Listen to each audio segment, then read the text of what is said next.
storyteller tonight is Prentiss Dowsett.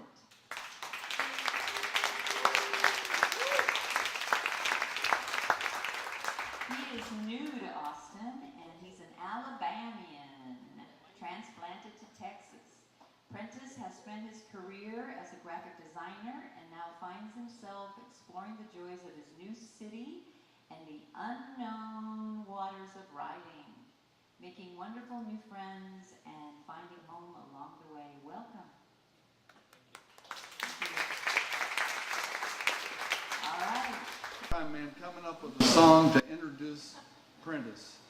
So this is the best I could come up with. I'm sorry, Prentiss, but this, you'll have to explain it when you do your story. I'm a ding-dong daddy from Dumas, boy. I'll see me do my stuff, Bob Wilson. I'm a wild papa from Polecat Hollow. I don't want to give rough. I got a little monkey and he's long and lean. He's the best damn monkey that you've ever seen. I'm a ding-dong daddy from Dumas, boy. I'll see me do my stuff.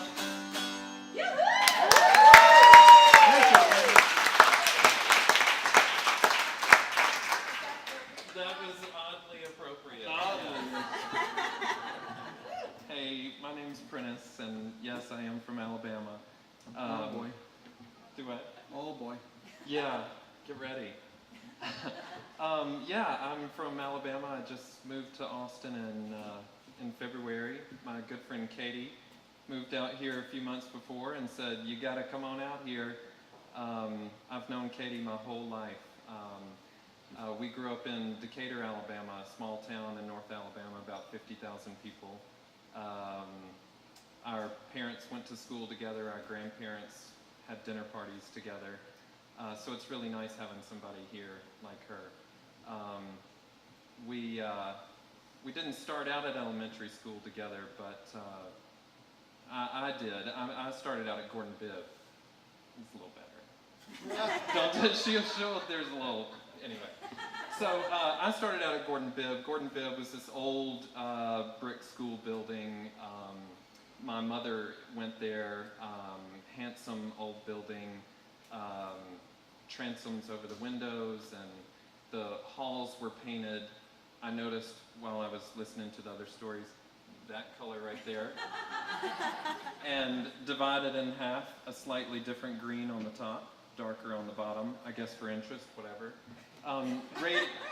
Old radiator heat that we would, we'd take crayons and melt and watch the different colors run down. It was fun.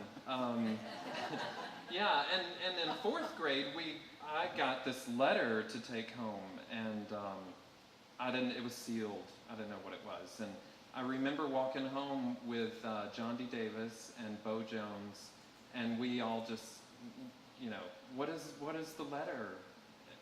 Maybe we had all gotten suspended, but that was not the case. They were telling our parents that Gordon Bibb would be a magnet school starting the next year. So in fifth grade, fortunately, we would get to stay there, which I was really glad. I mean, that was a big, big deal for me because it meant I got to stay with John D. and Bo and others that I had started out in school with, and I would stay with them through high school and hopefully the rest of my life. I mean, I have friends that there were about 12 of us that started at Miss Pitt's kindergarten, graduated high school together, and it's lovely having friends that know things, like who remember Stacy Swain. I hope she's not here. Can that be all? This crazy girl who would during PE pick the legs off of crickets and pull we called her the crazy cricket girl, and she'd pull the silk out of a spider.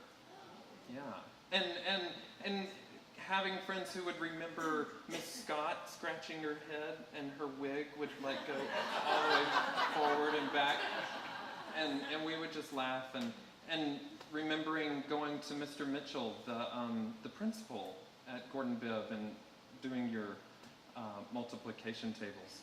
It's great having someone who is sort of a witness to your life. It makes you feel like you didn't make it all up, that it really happened. But so anyway, 5th grade was actually my favorite year at Gordon Bibbin ever. I mean, even better than high school.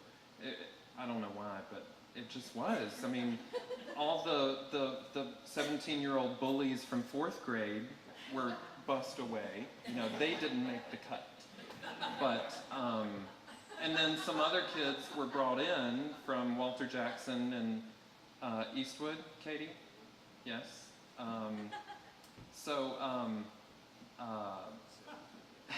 Anyway, so I was really lucky because they were coming to my playground and they were on my turf.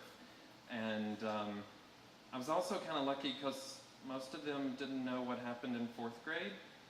They weren't there to see The Wizard of Oz when I was one of the flying monkeys. That was my big role. Yeah, I wasn't the head monkey. Lance Winsler was the head monkey.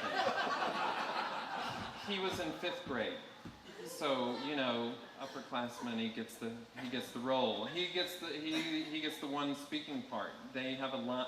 Head monkey has a line. You know, hail, hail! The wicked witch is dead. And you know, the rest of us chump monkeys have to just say, oh, way, oh, way, oh. We just have to march behind him. But you know, I got lucky. I'm a lucky dude. I'm very, my friends know how lucky I am. I'm very lucky. And Lance Winsler was bad. And so that kind of worked. Those things came together at the dress rehearsal. The dress rehearsal the night before the play, Lance Winsler thinks, oh, well, I'll just, you know, ad-lib. And so the day of, you know, he says, hail, hail, the wicked witch is dead. Well, they yanked him off the stage for cursing and, you know, sent him home.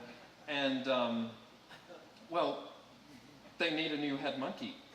And it was dress rehearsals, so they got to see that I had the best costume.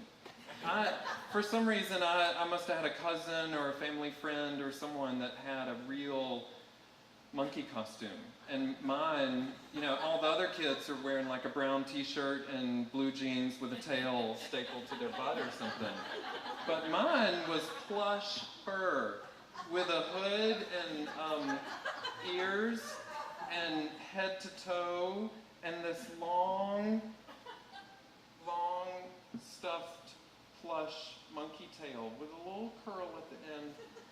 And so they're thinking, who's going to be the head monkey? Well, that dude in that costume, let him have it. So yes, it's my big break. So I'm all excited, and the next night it's the show, and you know, the stage is set up in the gymnasium and the bleachers and all the folding chairs, just like this. Oh my God, just like this! Are all set up, but you are not my parents, you're not my friend's parents. This is okay. So, this is not a flashback. So the night of the play, everything's going fine. Rebecca Poole is Dorothy, and she's beautiful, and she's doing her thing, and the Lion and Tin Man, and it's all going great. And I'm over there thinking, this is my night, you know, look at my costume, y'all. And it's time for the flying monkeys to come in, and Miss Carter, she gives me the signal, go. And so I climb the steps. I'm going to have to get away from the microphone a little bit, but climb the steps and start walking across the stage, you know, with all the other monkeys behind me, you know, in the blue jeans. And we're going, oh-ay-oh, oh-ay-oh, and I'm thinking, this is going great. You know, I'm marching, and I'm thinking, this is great until I feel something a little, can y'all hear me okay? Yeah. I'm marching and I feel something's not right. And what I realize is with every tail is making its way forward between my legs. And as I cross the stage, I get this long brown plush monkey dong waving out in front of me. Yes, I do, baby. Yes, I do. I mean, it's like waving back and forth like a blind man's cane. And I don't know what to do. I mean,